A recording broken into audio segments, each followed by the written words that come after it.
বন্ধুরা আপনারা এরকম শিঙি মাছের ঝোল বানিয়ে দেখবেন। দেখুন কিভাবে বানাই, আমি দেখতে থাকুন। শিঙি মাছটা কেটে ধুয়ে আমি নুন মাখিয়ে দিয়েছি, আর একটু হলুদ দিয়ে দেব, দিয়ে ভালো করে মাখিয়ে নেব। সেই ফাঁকে আমি জিরাটা বেটে, 3টে শুকনো লঙ্কা জিরা বেটে নেব, তার সঙ্গে এই পেঁয়াজটাও বেটে নেব। আলুগুলো ডুমো ডুমো করে কেটে নিয়েছি, এগুলোকে তেলে কষে নেব। একটু হলুদ দিয়ে দিলাম। আমার আলুটা কষা হয়ে গেছে, আমি নামিয়ে নেব। তেল গরম হয়ে গেছে, আমি মাছগুলো ভেজে নেব, শিঙি মাছগুলো ভেজে নেব।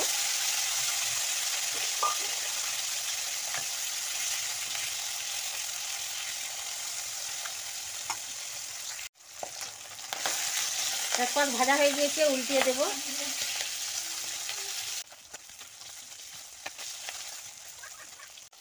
মাছগুলো ভাজা হয়ে গেছে, আমি নামিয়ে নেব।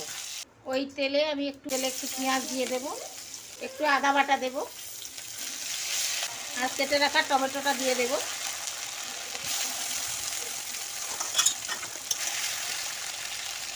পরিমাণ মতো লবণ দেব, হলুদ দেব, 1 চামচ মতো হলুদ দিয়েছি।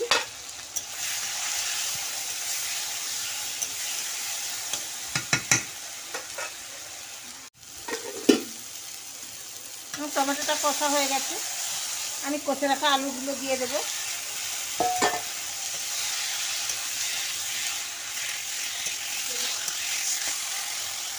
এক চামচ মতো কাসুরি মেথি দিলাম,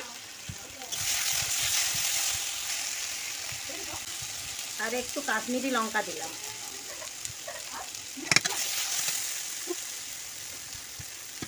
আর বেটে রাখা জিরে আর 3টে লঙ্কা আমি একসঙ্গে দিয়ে দিলাম, আর একটু জল দিয়ে দেব।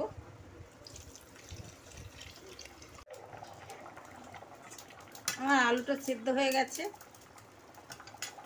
আমি ভেজে রাখা শিঙি মাছগুলো ওর মধ্যে দিয়ে দেব।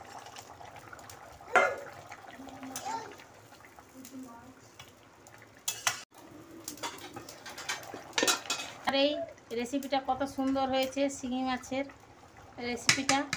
আপনাদের যদি আমার এই ভিডিওটা ভালো লেগে থাকে, প্লিজ লাইক কমেন্ট শেয়ার করতে ভুলবেন না। আজকে রাখছি, পরের ভিডিওয়ে আবার দেখা হবে। কেমন বন্ধুরা? দেখুন বন্ধুরা, শিঙি মাছের ঝোলটা কত সুন্দর হয়েছে, কালারটাও কত সুন্দর হয়েছে। আপনারাও এভাবে বানিয়ে দেখবেন, খাবেন, খুব ভালো লাগবে।